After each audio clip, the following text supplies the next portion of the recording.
guys, today we're reading The Peddler's Caps, retold by Annette Smith, illustrated by Naomi C. Lewis. The Peddler's Caps, retold by Annette Smith, illustrated by Naomi C. Lewis. That's weird. He has a C in the middle of his name. It's her middle name. I know. Caps for sale. Called the young Peddler. As he walked through the town, he was different from other peddlers because he didn't have a cart or a pack or even a tray. He carried his caps on a pile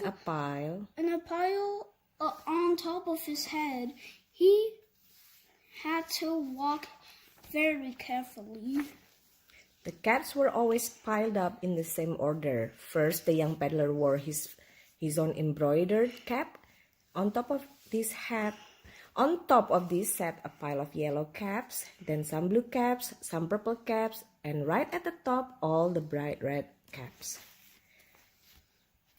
People often came hurrying out of their houses to watch him go by. But today, as the peddler walked along the street calling, "Caps for sale, caps for sale," no one came out. So he decided to leave the town and walk out into the country. After a while, he began to feel tired. He sat down in the shade of a tree with the pile of caps still on his head. The day was very hot and he was soon fast asleep.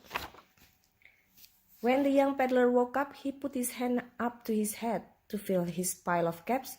The caps were gone. His embroidered cap was the only one left. He looked in front of him, he looked behind him, he looked all around him. No caps. Where were they? Where had they gone? The young peddler heard something rustle high in the tree. He looked up and he saw flashes of yellow and blue and purple and red.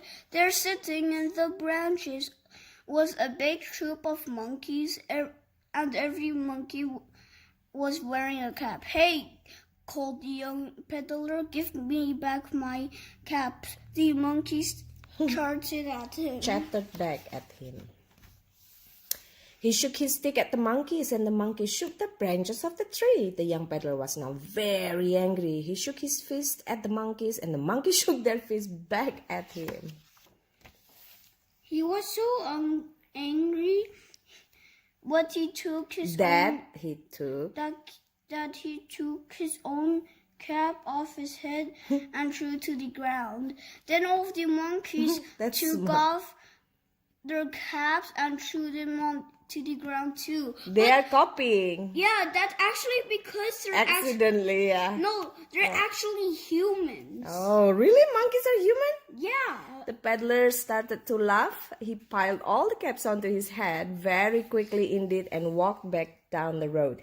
He was still laughing when he got to the town. "Caps for sale, he called. "Monkeys are not human, but they have characteristics that are close to human." No, like they copy what humans Oh, do. yes. Because monkeys see, monkeys do. That's the term for it. Say the end.